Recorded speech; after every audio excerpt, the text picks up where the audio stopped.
হ্যাঁ, কিশোর রায়। কিশোর রায়, কি করো তুমি? সিভিকে আছে। সেদিকে কোন থানা? বানাঘাট। বাড়ি কোথায় তোমার? বানাঘাট। বানাতে কোথায় বাড়ি? কোলাবাড়ি। কি বাড়ি? কোলাবাড়ি হৃদয়। বাবার নাম কি? বাবার নাম সতীশচন্দ্র রায়। সতীশ চন্দ্র রায়। কি হলো আজকে তোমাকে ছেলেগুলো আটকে রাখছে কেন? ওই পায়খানা করতে ঢুকছি, ওই জায়গায় স্মোকিং করতেছিলাম। আচ্ছা, তো আমার পকেটেও কি ছিল পকেটে তোমার? ছিল, ব্রাউন সুগার ছিল। ব্রাউন সুগার ছিল। কি করছিল ওটা তুমি?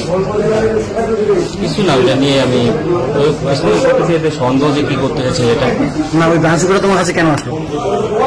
ব্রাউন সুগার নিয়ে যাচ্ছে, দাদারা চাইছিল ওই যে। এখানে কিনতে আসছিলাম, বাসুই কিনতে আসছিলাম। হ্যাঁ, জলপাইগুড়িতে পাওয়া যায়। রবি কোথায় এই রেল স্টেশনে কিনে কিনছিলাম? এখন কি নিয়ে যাচ্ছ? নিয়ে যাচ্ছে। নেওয়ার পরে তোমাকে ধোয়া হয়েছে? কোথায় ধরছো?